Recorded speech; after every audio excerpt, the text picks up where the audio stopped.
Something followed the Holloway family through the pines for 6 nights in the oldest parts of the Appalachian Mountains. There are roads that do not appear on modern maps.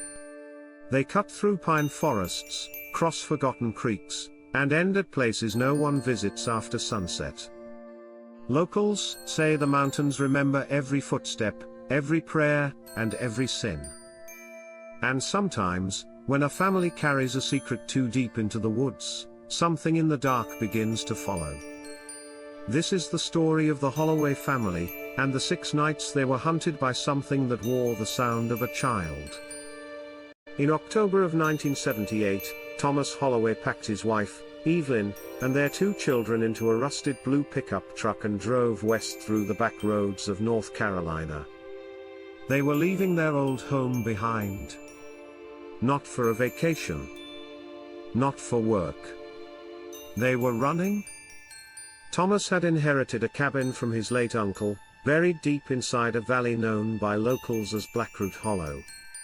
It was the kind of place where mail never arrived, where the nearest neighbor lived 7 miles away, and where the trees grew so close together that daylight struggled to reach the ground. Evelyn hated the idea from the beginning. Their children, 12-year-old Clara and 8-year-old Jonah, sat silently in the back seat with blankets wrapped around their shoulders. They had not spoken much since leaving town. Something had happened before the move. Something the family never discussed. The cabin stood at the edge of a pine forest, leaning slightly to one side as if tired from holding too many winters. Its windows were clouded with grime. The porch boards groaned under Thomas's boots. Above the front door hung a bundle of dried twigs tied with red thread. Evelyn noticed it first. Thomas pulled it down and tossed it into the weeds. But Clara stared at the bundle for a long time. Then she whispered that it had been there to keep something out. Thomas told her not to talk nonsense. That first night, the family unpacked by lantern light.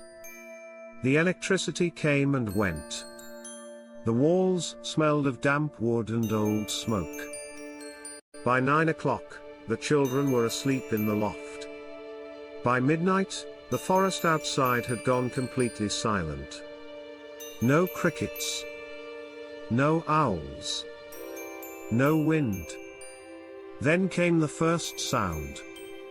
A small voice called from the woods. It said Jonah's name. Evelyn sat upright in bed. The voice had come from outside. Small, weak, and trembling. Like a child calling from far away. Again, it came. Jonah's name, whispered from the tree line. Evelyn shook Thomas awake. He grabbed the shotgun from beside the bed and walked to the window. Beyond the glass, the forest was black. The trees stood motionless. Then, just beyond the porch light, something moved between the pines. Thomas raised the shotgun. But the voice changed. This time, it sounded exactly like Clara. It begged Thomas to open the door. Thomas froze. Behind him, from the loft, Clara's real voice called out. Thomas turned.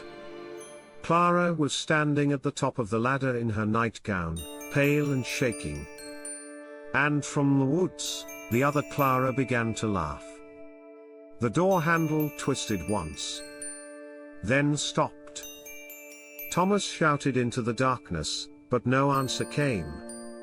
Only the slow crunch of footsteps walking away through dead leaves. The next morning, Thomas found muddy footprints circling the cabin. They looked human. Bare feet. Small, like a child's. But each footprint was far too deep, pressed almost 3 inches into the hard ground. And there was something else. At every window, the mud showed marks where someone had stood on tiptoe, peering in. Evelyn begged Thomas to leave. But the truck would not start. Thomas blamed the battery. Then the spark plugs. Then the cold. But when he opened the hood, he found the engine packed with pine needles, black mud, and long strands of grey hair. Jonah began crying. Clara did not cry. She only watched the tree line, and said it had followed them there. Thomas grabbed her by the shoulders and demanded to know what she meant. Clara looked at her mother. Evelyn dropped a plate into the sink. It shattered. That was when the second night began. Rain came after sunset. Heavy and cold.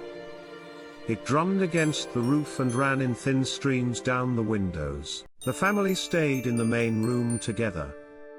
Thomas kept the shotgun across his lap. Evelyn held a Bible. Clara and Jonah sat near the stove, wrapped in quilts. At exactly midnight, the knocking started. 3 knocks on the front door. Then 3 on the back. Then 3 on the window above the sink. Thomas stood, shaking with anger, and shouted for whoever was outside to leave the place. The knocking stopped. For one long moment, there was only rain. Then Jonah pointed toward the ceiling. Something was walking across the roof. Slow steps. Bare feet dragging through rainwater. From one end of the cabin to the other. Then a voice came down through the chimney. This time, it sounded like Evelyn. It told Thomas to speak about what happened at the creek. Evelyn covered her mouth. Thomas's face drained of color. Clara whispered that it knew. The fire in the stove suddenly went out. The room fell into darkness. And in that darkness, something pressed its face against the window. Not outside the glass. Inside the room. Jonah screamed. The lantern flared back to life, and the face was gone. But on the window pane, written from the inside in muddy fingerprints, were 5 words. Give back what was taken. On the 3rd morning, Thomas went into the woods alone. He followed the footprints away from the cabin, deeper into the pines. The trail led to an old dry creek bed filled with black stones and rotting leaves. There, tied to a branch, he found another bundle of twigs wrapped in red thread. Below it sat a child's shoe. Small. Brown. Water-stained. Thomas stared at it for a long time. Then he took the shoe and buried it beneath the mud. From somewhere behind him, a child laughed. Thomas ran back to the cabin and said nothing.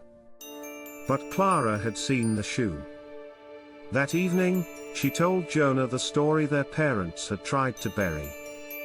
Years earlier, before Jonah was born, the Holloways had lived near a creek outside a mining town. One winter, a little girl from a neighboring family disappeared. Her name was Elsie Bell.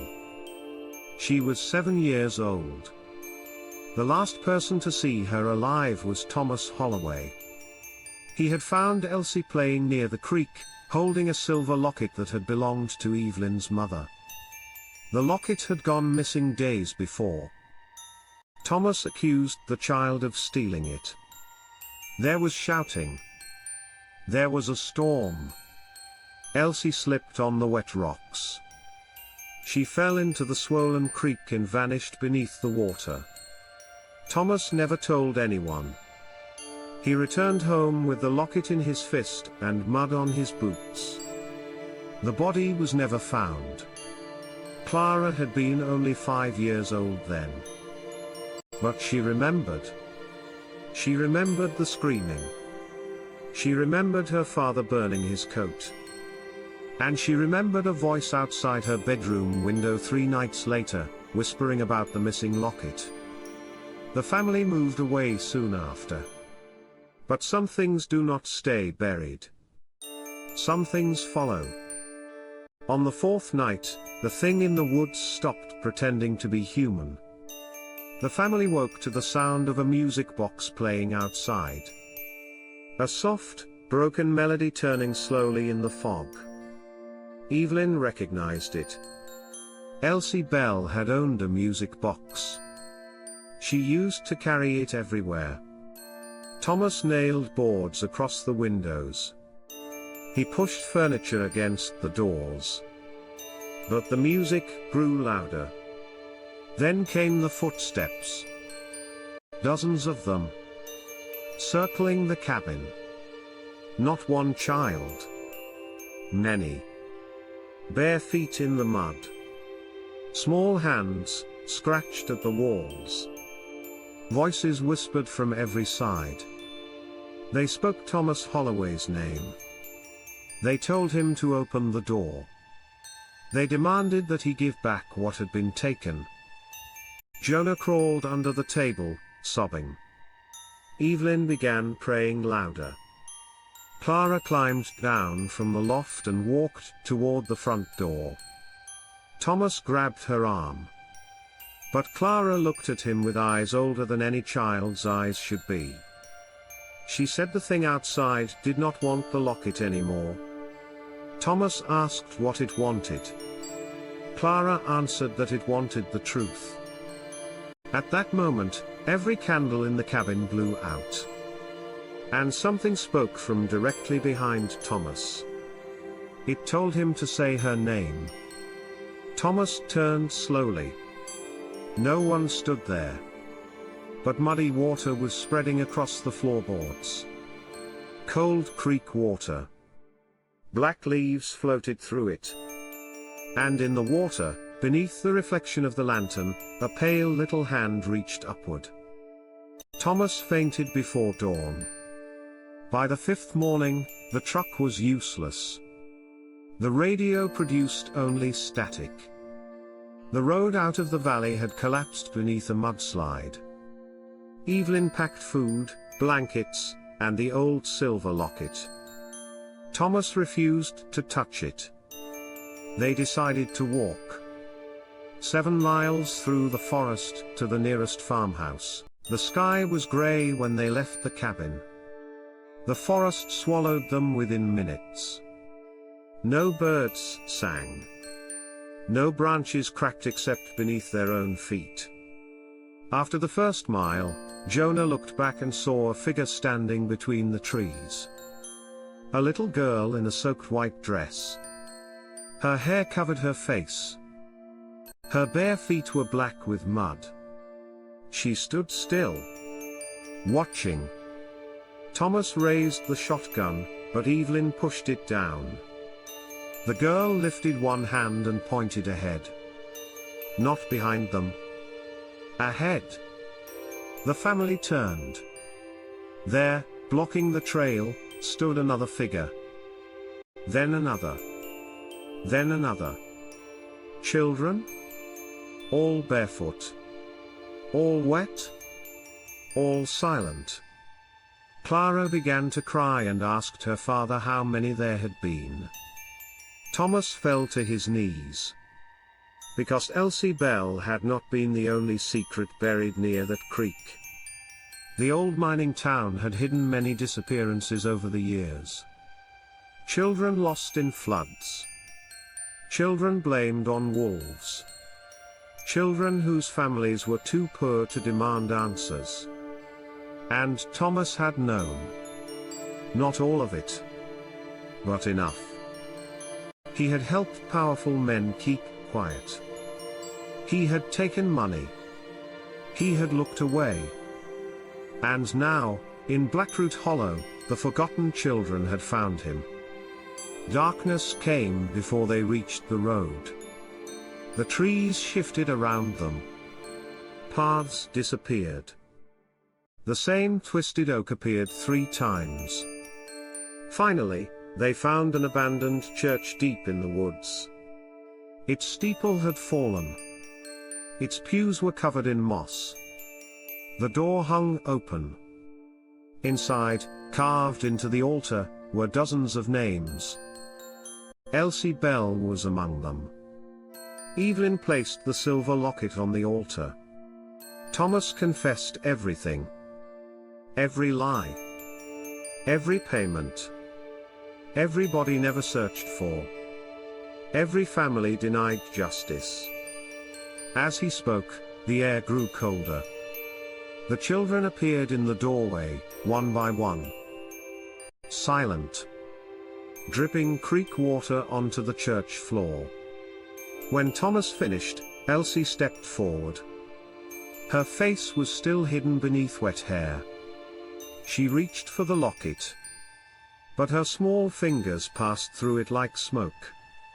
Then she pointed at Clara. Evelyn screamed. Thomas stood in front of his daughter and begged the spirit to take him instead.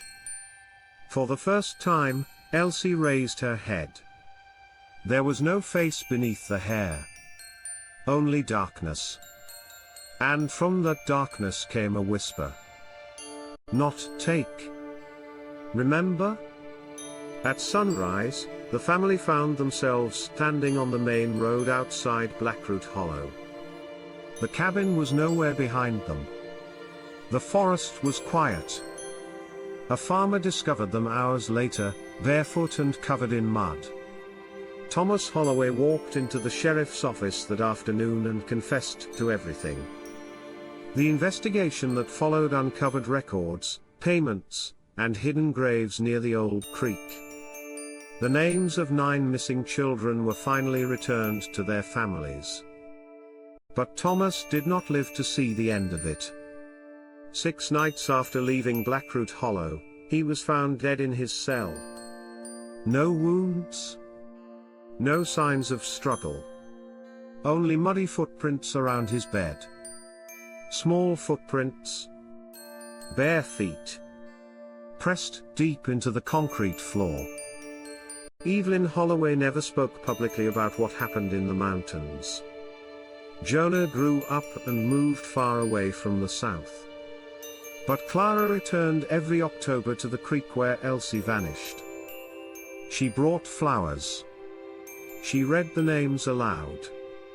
And around her neck, she wore the silver locket. Not because it belonged to her family. Because Elsie had given it back. Years later, Clara told a local historian that Blackroot Hollow was not haunted by evil. It was haunted by memory. By truth. By the things people bury when silence feels safer than guilt. But there was one detail Clara never explained. In every photograph taken of her near that creek, there was always a little girl standing in the background. Barefoot. Soaked in water. Face hidden by long dark hair. And in the final photograph, taken the year Clara disappeared, the little girl was smiling. Locals still warn travelers not to enter Blackroot Hollow after dusk. Not because something there kills without reason. But because the forest listens. It listens for lies. It listens for names left unspoken. And if a voice ever calls from the trees, sounding like someone loved, no answer should be given. Because some spirits do not follow the living. They follow the guilty. And they never stop walking.